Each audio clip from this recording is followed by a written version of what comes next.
ইশারাত মঞ্জিল এবং বঙ্গভঙ্গের আলোকে ইতিহাস লিখন প্রতিযোগিতা।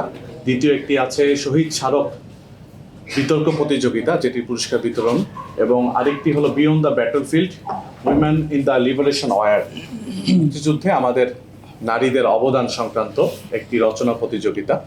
এই তিনটির পুরস্কার বিতরণী আজকে অনুষ্ঠিত হতে যাচ্ছে। আপনারা দেখতে পাচ্ছেন যে ডাকসু তার সময় শেষ পর্যায়ে এসে নিজের সাথে নিজেই প্রতিযোগিতা করছে।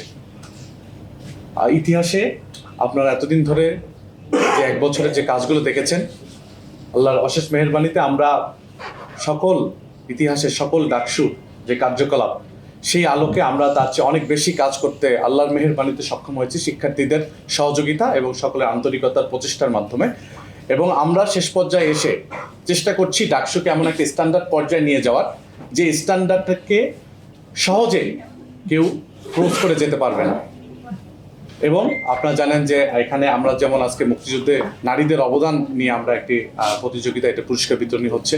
নারীদের নিয়ে আমরা আমাদের যে মেয়েদের যে জিমনেশিয়াম, সেটি তৈরি করার পরেও এটি এখন পর্যন্ত কাজ শুরু করা যায়নি, উদ্বোধন এখনো হয়নি। আমরা আশা করছি শেষ সময় এসে এটা আমরা চালু করে যেতে পারবো, প্রশাসন তার এটাই চালু করতে পারবেন। এবং আমাদের আপনারা ইতিমধ্যে জানেন যে আমরা মেয়েদের যেগুলো হল ক্যাম্পাসের বাইরে আছে, সেই ক্যাম্পাসের বাইরে হলগুলোর জন্য আমরা একটি বাস নিয়ে আসছি ইনশাল্লাহ খুব দ্রুতই, যার মাধ্যমে আমাদের বোনেরা খুব স্বাচ্ছন্দ্যে তারা যাতায়াত করতে পারবেন। এবং একই সাথে প্রত্যেকটি সেক্টরে কাজগুলো চলছে। আপনারা জানেন যে একটি নিরাপদ ক্যাম্পাস বিনির্মাণের জন্য আমরা আমাদের সর্বোচ্চটুকু দিয়ে কাজ করে গেছি। আপনারা জানেন যে ফজলুল হক হলে একজন শিক্ষার্থী ভাইকে যেভাবে একজন প্রভোস্ট, নির্যাতক প্রভোস্ট যেভাবে মানসিক শারীরিকভাবে টর্চার করেছেন, সেই ফুটেজটি সে ভিকটিম, তার বন্ধু এবং হল সংসদের ভিপি সেই ফুটেজটি দেখেছেন। এবং সেই আলোকে আমরা ফজলুল্লাহ কলেজের শিক্ষার্থীরা তারা যে সিদ্ধান্ত নিয়েছে, এই নির্যাতক প্রভোস্টকে তারা এই হলে আর কখনো ঢুকতে দিবে না, তাকে পদচ্যুত করা এবং যে প্রচলিত যে নিয়ম আছে, যে বিচারের নিয়ম আছে, সেই আলোকে বিশ্ববিদ্যালয় প্রশাসন তার ব্যাপারে সর্বোচ্চ আইনানুগ ব্যবস্থা নেবেন। আমরা ডাকসু, হল সংসদ এবং শিক্ষার্থীদের পক্ষ থেকে আমরা তাদেরকে পূর্ণাঙ্গ সমর্থন জানিয়েছি।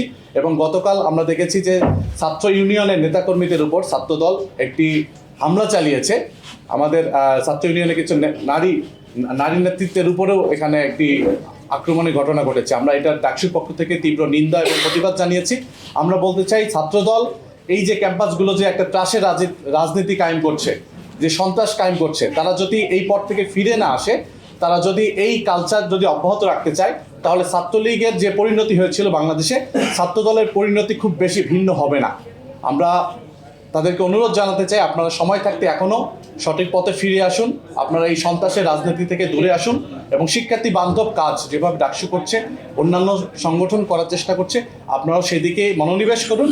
এবং শিক্ষার্থীদের জন্য আমাদের যে প্রচেষ্টা, সেটি সবসময় অবতীর্ণ থাকবে।